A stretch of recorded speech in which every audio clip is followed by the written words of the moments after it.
page is for also mothers to speak out and let their voice be heard on why they feel fathers are important, and not just them. You don't even have to be a parent, man or female. You can speak out and let your voice be heard on why you feel fathers are important. You can come on here, talk about your experience with your father, or even fatherhood, or anything. If you have any experience with parental alienation, you are more than welcome to share it. But tonight, normally I don't do fighting to father. How you doing? Normally I don't do Sundays at all. But after speaking to someone that I'm getting ready to show you right now, on like last week, I was DMing someone, and they was explaining to me their situation with their husband, and it touched my heart to the point where I said, you know what, let me get them on the show immediately. So this is very, very rare that I do shows on Sundays. So without further ado, let me get in the family right now, and they can introduce themselves to you. All right, going live right.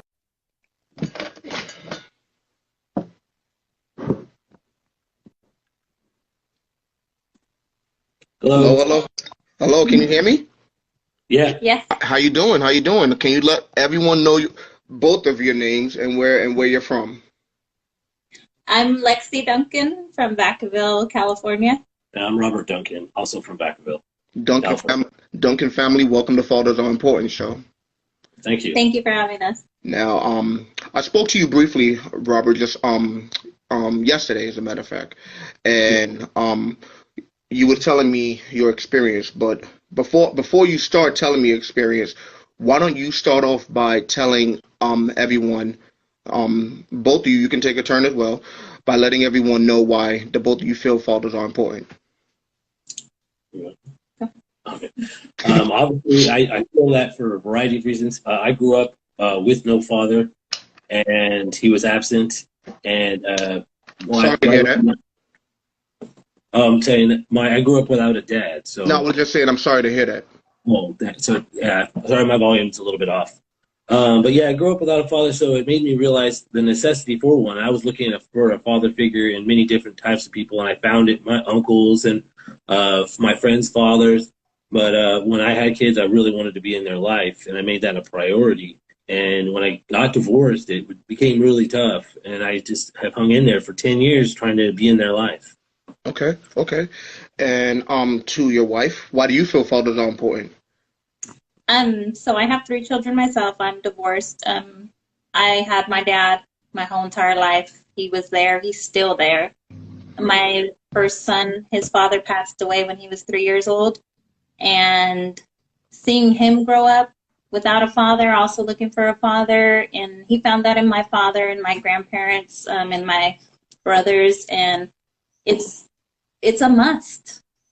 I mean, it's, as a woman seeing it, especially in the court system, men, they need to have a voice, and it's so important for them to be in their children's lives. Absolutely. Now, Robert, you shared your experience with me yesterday about the parental alienation, and the spotlight's on you. Please share it with us. Well, I mean, before you go any further, with everyone that is just now tuning in now, if you have any questions for the both of them, please chime in with your comments and let us know. Spotlight's on you. All right. In 2010, I went through a divorce, and obviously separate the household and trying to stay in my kids' lives. It's been a difficult road, going through court 2 to 3 times a year for the last 10 years. Ups and downs, financial struggles. It's been a lot of a road to cover. But recently we had what I would consider a victory in court, and I have my kids more now than I have in years. And it's really beneficial, I believe, for them and for me as well, and my wife. Now, can you explain the victory in court? Well, first of all, it started off with the filing a stipulation to get custody rights so that they could be with us more, and that did mean us having to do a little bit more with transportation and things like that. But them being able to be with us more made a huge difference to where I'm not just seeing it on the weekends, you know. I'm not just, I don't feel alienated like I'm just show up for a couple weekends a month, but I'm actually able to see them every other week, you know. I see them, I'm about 50%, 50 right now. So I see them a lot more, like I said, and it's great on all aspects, but specifically like for their growth and them taking us seriously as parents. How can you really be taken seriously as a parent if you're only there 4 days out of a month? You know what I mean? I'm not speaking to other people's situation, but just my own, you know. Now you have sons or daughters? I have 3 daughters and 1 son. One is already in her 20s, and the rest are all under 18. So still dealing with the back and forth sharing of custody there. Excellent. And by the way, congratulations on your victory in court. And everyone, if you could please be kind, can you please congratulate him on his victory in court? By the way, like all dads _needed just did right now. Now how long can you explain to me one more time how long have you been dealing with the back and forth with trying to get some type of custody? Well, it started out we actually were close to 50%, but then at some point, right in the middle of that 10 years, actually maybe a little bit more towards year 6, is she moved away, and that's when it got really more difficult because she had met somebody else and got married and moved away for some distance, and then my time with the children got shrunken down by the courts. So after that, I realized that it was going to be tough, and went through that for the last few years, and now finally it's back to where, you know, we're able to share custody, and I'm able to see them more. Perfect. Awesome. How was there any between the both of you, was there any like was she coming off aggressive towards you at any point during in front of the kids? There was definitely some aggression. At times it was in front of the kids, whether it be you know, drop-offs and, you know, issues with who's got what as far as this is the kids, you know, stuff, you know, blankets or little things like that.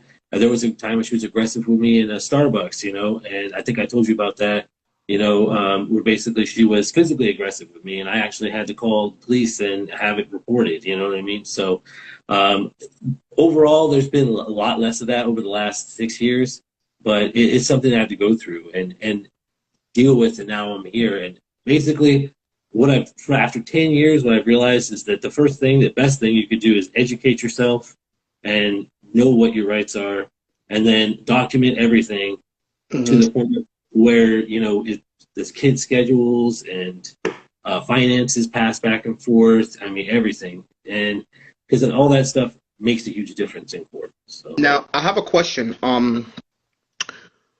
What do you think caused the parental alienation for her to do something like that? I'd be speculating on this, but I know she was angry about the divorce, and a lot of times some people use the children to get back at their ex or at the other parent, you know? So, I mean, she's done so much as tell them things about me that were not true, and other things that were just downright mean, you know. I don't even really want to get into it, but it's okay. But yeah, it's basically, I believe that there's unresolved hurts on one end, and that's taken out the only way that there's a connection, which is through the children, which is really unfortunate. Yeah, unfortunately it is. And you said 6 years, right? Total 10 years, 2010 to now. So here's my next question. How did you maintain to keep your cool and not like be like aggressive to her? Because 10 years of dealing with that nonsense, there's some people that would just throw up middle fingers. There's some people that will curse her out every time you see. Now, I can't speak for everyone, but there's some people out of frustration, not being able to control their temper, being aggravated when all they want to do is just be a father. How were you able to maintain your cool with all of this for 10 years? It was difficult. I mean, we definitely believe in God and we trust in the Lord. That's our stance, and that has helped us through many days. But But I want to tell you right now that I was frustrated, and I definitely, my wife has dealt with more than her fair share of that. She's over here laughing. Um, but yeah, no, I've been frustrated, and the worst part about the frustration, really, I try not to. You can't put it out there because then everything, it gets worse there. You're frustrated here at home in your situation, and it's not positive. It's not good. It was difficult to deal with a lot of the alienation that has occurred, to be honest. Man, I can only imagine it for so long as well. I can only imagine when a mother. I don't know your kid's mother, but I'm sure it's probably no different with the parental alienation than anybody else. By her just wanting to prove a point, and that point is having control. But Can I say something? I've seen I this didn't forget man. about you. No, I've seen him be so hurt. I've seen him cry, and he is one that has a lot of pride sometimes. And to see him hurt and to see him cry, to have that pain and to hold that, to want to be a father, I I don't understand it. It's not right. But I have a question. I'm glad you're speaking now because now you just made me think of some questions for you. Sorry, Robert, but she just reminded me of some questions. But before I continue, there's some people that just now getting in. Can you let everyone know the both of your names once again and where you both are from? Lexi Duncan from Vacaville, California. And I'm Robert Duncan, also from Vacaville, California. Absolutely, absolutely. Welcome to the show once again. And everybody else who's new to the show, my name is Arcadio Santana, and this is Fathers Are Important. And now, how difficult was it for you to support him through a hard time like this? A lot of prayer. A lot of prayer. I'm telling you, God has played such a big part for us in being together. And, you know, there are times when I've wanted to leave.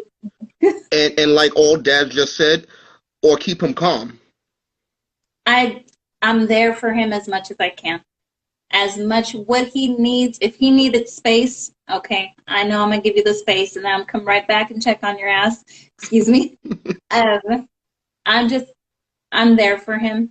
Show him love, you know, godly love, the love that I know God has for us. I mean, and just pray for him, pray for his heart, for his mind, and know that things will be better. And after Friday, I mean, after 7 years of being with this man, I have never seen what happened on Friday. I'm blown away by the positivity.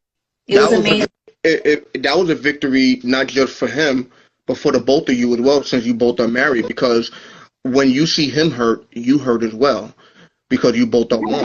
And you, though biologically they're not yours, but you feel like they're yours because you both are married. So that's an alienation from you as well, and you felt that pain as well. And dealing with that, how did you cope with that single-handedly yourself, with you being alienated? I'm still coping, not gonna lie, because I also have children, and his children and my children have grown up together. We've been together for 7 years. So our little ones, they were 2 and 3 years old when they met. And when his kids were taken away, my kids felt like they lost brothers and sisters. So being strong for them and for my husband was one of the most important things that I had to do. So I'm not going to lie, I'm still coping. I talk to somebody, I talk to a counselor, because it's very painful. I mean, a lot of people think I'm the stepmom, well, it shouldn't affect you, but it does. You're a good woman, she said. Tina, .67. You're a good woman. Everyone that's on here right now, if you can, I'm gonna leave this time as well while I'm still asking both of them questions. I'm gonna leave this time for everyone to send questions of whatever you can think about, and as soon as I'm finished, I'm gonna go through and read all of the questions off from everyone for them to answer. So if you all can please ask questions to the both of them. One question I want to ask is, how long have you both been married? We've only go ahead. 2 years on Tuesday. All right, all right. Congratulations, congratulations. And Thank you. how did you both meet? In school. Yeah, college. College? We went back to school, as adults, and then that's where we met. Yeah, we were trying to better ourselves and further our education. We both were thinking of becoming nurses, and we met in school. So Those are the best places to meet. But I'm happy that you both made it through this. Any more to go? No, this is I'm only having just these two on just for tonight. Here's a question right here. What does your bike feel like now with the court craziness finally over? Like, what is the vibe now? Actually, it's a lot of peace because honestly, like I said, we were going 2 to 3 times a year, and I mean, the judge pretty much just said, like, unless there's something catastrophically changed in this case, that he doesn't want to see anybody back in this court, which is really nice. This is a break and a reprieve from that system, that is basically deciding for two people, two different families, that different and the same, I guess, what's going to happen. So it's a nice piece and a nice break. Now, I have a question for you, Robert. For your ex, did you ever like have a civil conversation with her and for it to be like, let's just try and be at peace. Let's just try and raise these kids without no argument, without no BS or anything. Have you ever tried having that conversation like that? Yes, and that's the hardest thing is that this conversation has been had a multitude of times, and every time the words are said, but then the actions don't follow. You know what I mean? So it's like, oh yeah, we'll do better at this, and we'll try that, and then there's no follow through. At the end of the day, there's one side that wants it just their way, just a certain way. And if you can either follow along or you can object. And if you object, then it's right back to court you go. You know what I mean? Yeah. You have to understand, when I first got with him, I told him, I said, look, if another woman came into my children's lives, I would want to know her. We had a barbecue. I said, invite her over so she can know me, so she can know that her kids are in good hands. And that didn't go good. Yep. And then I tried to meet up with her again at Starbucks, and that didn't go good. So after that, I decided it's animosity. There's a lot of hurt there. So I think it's better that, I just let her be until she's ready to come around. Has it ever been from that time on? Have you both, the both of you, still ever sat down and talked with her, or Lexi, or you just yourself? She won't talk to me, which I understand. I have misbehaved. I'm not going to lie. I have said some very hurtful things to her, and I also have apologized to her deeply from the bottom of my heart, because I do not want her to carry. I don't want to give somebody else more pain. But she's upset with me, and I understand. I mean, one day, who knows, Yeah, we're definitely open to the change of that, to the positive change of what that could be, but also obviously cautious of the fact that, leery that we've tried it in the past and it hasn't worked. So we don't want to go out on a limb, but we're open to it. And Robert, have this affected like your extended family, like your mom, your dad, your if you have any siblings? Because I'm sure that they probably like, I want to see my grandson, I want to see my nephews, my nieces. Has it ever affected them as well? It's affected the extended families pretty much to the point of, initially when the divorce happened, it felt like that I was almost being pushed out of my own family. And then I started being really honest with my mom at first, and then with my aunts about, what's going on. And I don't feel, she's the kind of person that she can tell people things and they want to believe her, but it wasn't always the truth. You know what I mean? So I started talking to my family just really base, and then they started to understand and see, oh, wait a minute, this person's actions weren't lining up with their words. And after that, I haven't had any issues. And the kids, as far as cousins and stuff, they see everybody as much as I do. So which, you know, they're a little bit of distance away, but, you know. You know, I thought about you, Lexi, and because I've been doing Fathers Are Important for a little while now. I don't know if you looked through the history of it, but Yeah. there was some posts that I like. There's a lot of different posts that I put up to be therapeutic to a lot of people, and I know it's gonna be a little backwards, but I came across this today, and I thought of you. I know you can't read it backwards, but I'll read it to you. It's I forgot his name from the movie Southpaw. Jake Gyllenhaal. Jake Gyllenhaal had his headphones on, as you can see, and she's standing right over him, saying in these exact words, "Your battle is my battle. We fight together."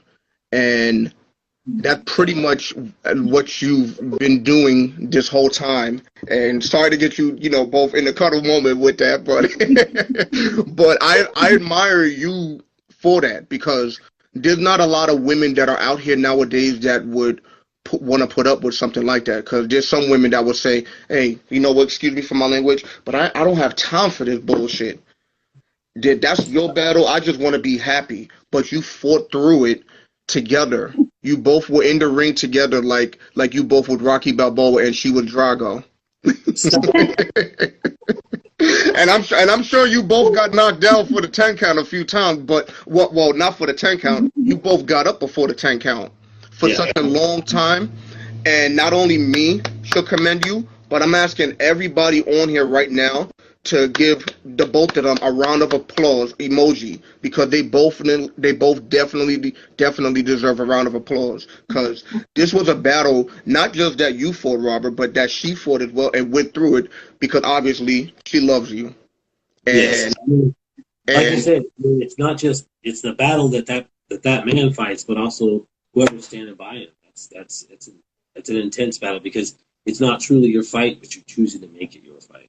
Absolutely, absolutely. Now, Lexi, what advice can you give women that are dating men that are going through issues like this? What advice can you give them about hanging in there and sticking in there, being supportive to that man that they love? Could if someone with them was to come to you and be like, "Hey, I'm getting tired of this. This is driving me crazy. I think about it more than my own personal life." What advice would you be able to give to that girl right now? Stand strong. Have boundaries. I mean, like, you need to set those things up. Like, each day is going to be a new boundary. Set up your boundaries. Protect your relationship. First and foremost, protect the marriage. Protect the relationship. Because without that, you're not going to give the kids anything stable. So that is extremely important. Let the kids see the love that you have for one another, and things will change. Believe me, my stepkids, I know they've been hurt, and they've given me a go. They really have, but I do know they love me. I know that. And stick through it. It'll pay off. It will. It really, really will. All right, all right. And Robert, I would also like to ask you, you have a few fans on here right now, Lexi. I think you both know her because she commented early. Yeah, but she that's a big fan of the both of yours right there. But Robert, I would like to ask you a question as well. With everything that you went through in your life with her, from beginning to the most recent end, for new fathers that may be going through situations like this, like yours. Yeah. What's the best advice you can give to them if with a situation that got ugly like yours has? What's the best advice you would give to new fathers that are going through parental alienation? I would say the best advice I could give is that there's going to be those days when you feel like there's almost too much for you, that you almost were thinking about walking away. But you got to actually remember your kids and how much they do need their dad in their life, and just keep coming back. Just be consistent. Just keep coming back and keep going to court if that's what it takes, or trying to work it out outside of court or whatever it takes. Just be consistent and continue trying to be in their lives because they do need it. And in all honesty, I mean, you just get to be a broken piece of yourself, so you need it too if they weren't there. So Absolutely, absolutely.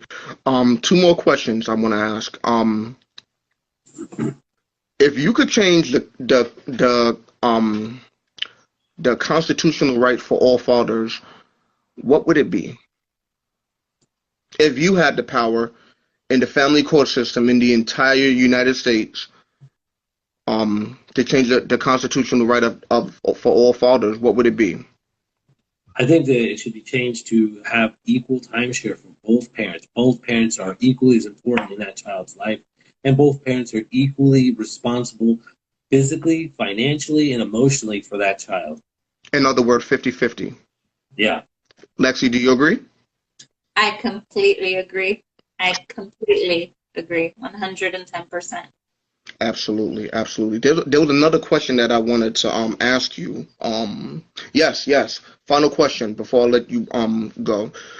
If you was to have a civil message right now, if she was listening right now on here, which I'm sure she's not, but but hypothetically, if she was watching you both right now, what would your civil message be to her right now? Starting with you first, Robert. I think my civil message would be that we've already come a long way with these kids and dealing with a lot of ugly things. I'd like to see this turned around and there just be civility for the benefit of the kids. Because in order for them to be well-adjusted adults, which is really the point of parenting, is to prepare them to be adults. And in order for that to happen, both sides need to have a focused approach, not just one battling against the other all the time, and then one trying to repair or the other trying to repair. That's kind of would be my message, is basically that we could be civil and co-parent and not always have the same idea, but have the same end goal, which is them being good, positive adults. In other words, let's just be parents, to sum it up. Yeah. And Lexi, what would your civil message be to her if you was to leave a message? I'm sorry. I am for being hurtful. I truly am. But let's get past this. Let's raise these kids to be civil adults, kind, loving adults. We're after the same thing, and that's for the love of these children. And that's more important than any hurt, than any anger. Is the love for these kids. Absolutely. Absolutely. I want to thank you both for taking the time out being on Fathers Are Important today. And I was trying to represent for the both of you by looking for my Lakers jersey. But I only came across the New York Knicks, and I didn't want to make you guys mad, so I left it alone. You're good. but this is my second time having a couple on the show, but it's actually my first time having a couple on the show that experience parental alienation. And you guys are more than welcome to come back on the show at any time. Every Friday I do it at 8 o'clock. I'm sorry. Every Friday I do it at 7 o'clock Eastern Standard Time, New York time. And you guys are 3 hours behind, so I'm sure you guys know what time. Yeah. But you guys are more than welcome to come back. And hold on, they should be King fans out in the Kings are in Sacramento. Well, once again, I want to thank you guys for being on the show. And if you guys know personally anybody that want their voice to be heard, the same exact way as you guys did, please introduce my show to them and introduce the Instagram show to them as well. And that's it. Thank you for coming on here. Thank you for having us. Take care. Appreciate it. Absolutely. You both have a good night. God bless. You too. God bless. God bless. All right, now.